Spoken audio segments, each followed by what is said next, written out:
So now, dear students, it is our lecture number 6 on the chapter gravitation, and in this lecture we will see the escape velocity.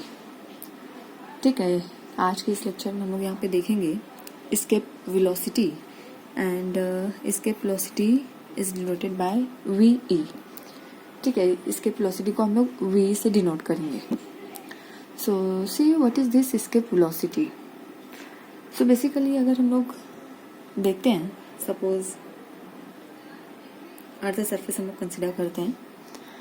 Earth surface पर suppose अगर कोई person है, ठीक है, आप ये अपने आप के एग्जांपल ले लो. आप अगर आप अपने एक बॉल को होल्ड किया हुआ है, ठीक है, और उस बॉल को एक सर्टेन वेलोसिटी से आप ऊपर की तरफ थ्रो कर रहे हो, ठीक है, मतलब उसको क्या कर रहे हो, ऊपर की तरफ फेंक रहे हो. क्या होता है, अगर हम लोग किसी ऑब्जेक्ट को इस तरफ ऊपर की तरफ थ्रो करते हैं तो वो सर्टेन हाइट तक जाता है, कुछ पर्टिकुलर हाइट तक जाता है, और उसके बाद वापस से वो अर्थ सरफेस पर रिटर्न आता है. ठीक है, यही होता है ना, जब हम लोग बॉल को फेंकते हैं एक पर्टिकुलर हाइट तक जाता है, वो वापस आता है अर्थ सरफेस पे. अगर हम लोग उसको और ज़्यादा वेलोसिटी से दें, ठीक है, उसकी वेलोसिटी अगर हम लोग बढ़ाते जाएं, या अगर आप ये कंसिडर कर लो कि वो जो आपने बॉल लिया हुआ है उसको और ज़्यादा फोर्स से आप फेंक रहे हो ऊपर की तरफ, ठीक है, तो क्या होगा, वो और ज़्यादा हाइट पर जाएगा, बट वो फिर रिटर्न आ जाता है. अगर हम लोग यहाँ पर ये जो बॉल को थ्रो कर रहे हैं, ठीक है, उसको अगर हम लोग इतनी ज़्यादा वेलोसिटी दे दिए कि वो ये जो हमारा अर्थ है, अर्थ का ये जो ग्रेविटेशनल फील्ड है, ठीक है, अर्थ के इस ग्रेविटेशनल फील्ड के वो बाहर चला जाता है, देन उस टाइम पे क्या होगा, ball will escape from this gravitational field. देखो आपको पता है, सब ये हमारा अर्थ सरफेस है, और अर्थ सरफेस के कुछ ऊपर तक कुछ पर्टिकुलर एरिया में, कुछ particular area around the surface of अर्थ, यहाँ पे ग्रेविटी एग्जिस्ट करती है. ठीक है, और मतलब उसका क्या है कि अर्थ हर ऑब्जेक्ट को अपनी तरफ खींचती है. बट हम लोगों ने ये भी देखा है कि जैसे जैसे हम लोग अर्थ के सरफेस से ऊपर जाते हैं, the value of g goes on decreasing with increase in height.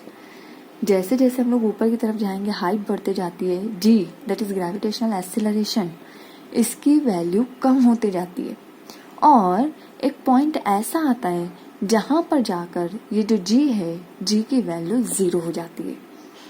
मतलब वो हमारा ग्रेविटेशनल इन्फ्लुएंस होता है. तो सपोज इतना ये जो सर्कल हम लोगों ने ड्रॉ किया है, आप कंसिडर कर लो कि इतने एरिया में हमारी फील्ड है. ठीक है, अब अगर ये जो बॉल की एग्जांपल हम लोगों ने ली थी, बॉल को आप इतनी स्पीड दे दो कि वो इस ग्रेविटेशनल इन्फ्लुएंस से बाहर आ जाता है. ठीक है, बॉल इतने फोर्स से आपको, इतने वेलोसिटी से आपको थ्रो करना है कि वो ऊपर तो जाए, बट ऊपर जाते जाते ये जो हमारा फील्ड है, फील्ड से बाहर निकल जाए.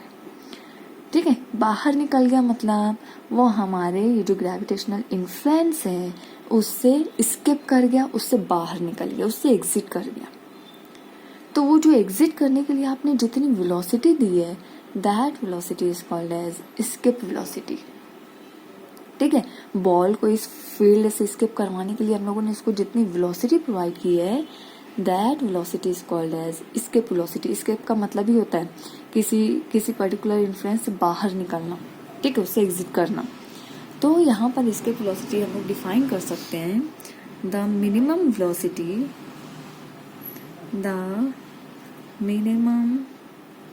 Velocity with which a body gets escape from Earth's gravitational influence is called as escape velocity. बड़ा ही सिंपल सी इसकी डेफिनेशन है, and it is denoted by VE.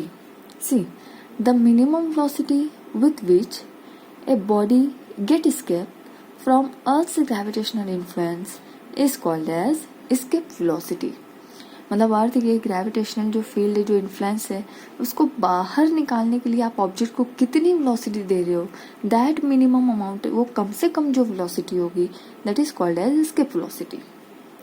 ठीक है, इसे हम लोग क्या कहेंगे, एस्केप वेलोसिटी कहते हैं। नाउ सी, अगर हम लोग इसे एस्केप वेलोसिटी कह रहे हैं तो सबसे पहले हम लोगों को अगर एस्केप वेलोसिटी कैलकुलेट करना है, ठीक है, what will be the value of escape velocity on the surface of अर्थ, तो उसके लिए सबसे पहले हम लोगों को एनर्जीज को कंसिडर करना पड़ेगा, that is kinetic energy, potential energy and the total energy of the body.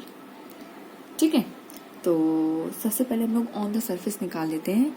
On the surface of earth, on the surface of earth,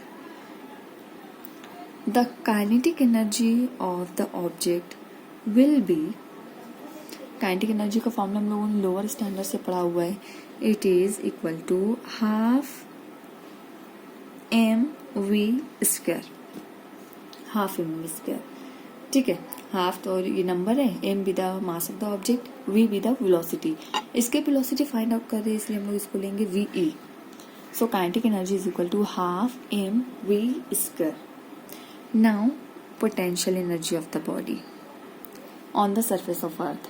potential energy कल का जो लेक्चर था उसके अंदर हम लोगों ने कैलकुलेट की थी। So potential energy is equal to minus G capital m small m upon r. ठीक है, हम लोग सरफेस पे इसलिए रेडियस हम लोग अर्थ का लेंगे, सरफेस पे ना, मतलब सेंटर से यहाँ तक का जो डिस्टेंस होगा that is equal to radius of the earth. So distance हम लोग equal to radius of earth लेंगे। G universal gravitational constant, capital M be the mass of the earth, small m be the mass of the object. ठीक है, ये potential energy कल हम लोगों ने देखा है कहाँ से आती है, किस तरीके से इसको डिराइव करते हैं।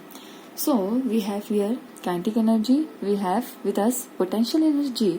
Now we can calculate the total energy of the body. So total energy is nothing but it is the summation of kinetic energy and potential energy. दोनों को अगर ऐड कर दो हम लोगों को टोटल एनर्जी मिल जाती है। So put here the value of kinetic energy, it is half M V E square. ठीक है, पोटेंशियल एनर्जी, सो प्लस करके, प्लस और ये माइनस माइनस हो जाएगा, ये minus G M M upon r, this is equal to total energy of the body. Give it as equation number 1। ठीक है, इसे हम लोगों ने इक्वेशन नंबर 1 दे दी है। नाउ सी, अगर हम लोग इसको कैलकुलेट करते हैं, बॉडी अगर हम लोगों ने देखो यहाँ पे अपवर्ड थ्रू की है, ठीक है, मतलब अगर हम लोग इसको हाइट पे कंसिडर करते हैं तो हम लोगों को पता है जैसे जैसे हम लोग हाइट पर जाते हैं the kinetic energy of the body goes on decreasing. ठीक है, जैसे जैसे हम लोग हाइट पर जाएंगे काइनेटिक एनर्जी क्या होगा, डिक्रीज होगी। So that means at height, ठीक है, अगर हम लोग सर्टेन हाइट पर जाते हैं सो वहां पर हम लोग कंसिडर कर सकते हैं that kinetic energy will be 0। ठीक है, काइनेटिक एनर्जी हमारी 0 हो जाएगी। Now what will be the potential energy at that point. So potential energy is equal to, formula क्या है हमारा, minus G capital m small m upon r. ठीक है, अब हम लोग हाइट पर जा रहे हैं, दैट मीन्स ग्रेविटेशनल इन्फ्लुएंस के बाहर जा रहे हैं, दैट मीन्स आर की value may be infinite. So अगर हम लोगों का आर इन्फिनाइट है so it is minus G M M upon infinity. और किसी भी वैल्यू को अगर हम लोग इन्फिनिटी से डिवाइड करते हैं तो equation goes to 0। So here kinetic energy potential energy will be equal to 0। That means total energy that is equal to sum of the kinetic energy plus potential energy. Now here kinetic energy is 0, potential energy is also 0. That means total energy is equal to 0 at height. This is equation number 2. ठीक है, this is equation number 2. Now see equation number 1, this is total energy. Equation number 2, this is also total energy. That means अगर equation number 1 और 2 का left hand side बराबर है that means right hand side भी equal होगा। So from equation number 1 and 2 we can conclude that from equation number 1 and 2, ठीक है, equation number 1 and 2 से देखो हम लोग कंक्लूड कर सकते हैं, क्या बता सकते हैं, दोनों को आप इक्वेट कर दीजिए। इक्वेशन नंबर 1 है हमारी हाफ एम वी स्क्वायर, ठीक है, क्या है, half M V E square minus G M M upon R. Equation number 2 से टोटल एनर्जी हमारी 0 है, so this is equal to 0। ना सी, ये पूरी टर्म हमारी निगेटिव है, इज इक्वल टू के दूसरे साइड पर ले जाइए, पॉजिटिव हो जाएगी, so it is half M V E square is equal to G M M upon R. Is there any term which is going to cancel each other? So here small m, that is mass of the object, here small m, mass of the object, cancel it to each other. So remaining term is half VE square is equal to GM upon R. हम लोगों को V calculate करना है, so half को इस तरफ ले जाओ, आप इधर डिवाइड कर रहा है, इस तरफ जाएगा तो मल्टीप्लाई करेगा, so it is V square is equal to 2GM upon R. Now ये V स्क्वायर है, we need only VE, so take square root of this term. This is equal to square root of 2GM upon R. This is basically the equation of escape velocity. V is equal to square root of 2GM upon R. ठीक है, see what is the equation of escape velocity? Square root of 2GM upon R, where 2 is the number, it is a constant, G gravitational constant, universal gravitational constant, इसकी भी value fix है, capital M be the mass of the earth, इस capital R be the radius of earth. ठीक है, मतलब अगर आप पूरी इक्वेशन को देखो तो we can say that the escape velocity is independent of the mass of the body. Small M, फॉर्मूले में कहीं भी आप देखो स्मॉल एम नहीं है, मतलब बॉडी के मास पे डिपेंड नहीं करती है, it is dependent on the mass of the earth and radius of earth. ठीक है, उसके ऊपर ही डिपेंड करती है। So see this is escape velocity. अब ये सारी वैल्यूज कांस्टेंट है, ये वैल्यूज पुट करके हम लोग escape velocity on the surface of earth calculate कर सकते हैं। ठीक है, और ये सेम प्रॉब्लम आप लोग 10th में सॉल्व करके आए हो, escape velocity on the surface of earth calculate करने के लिए आप लोगों को था ही।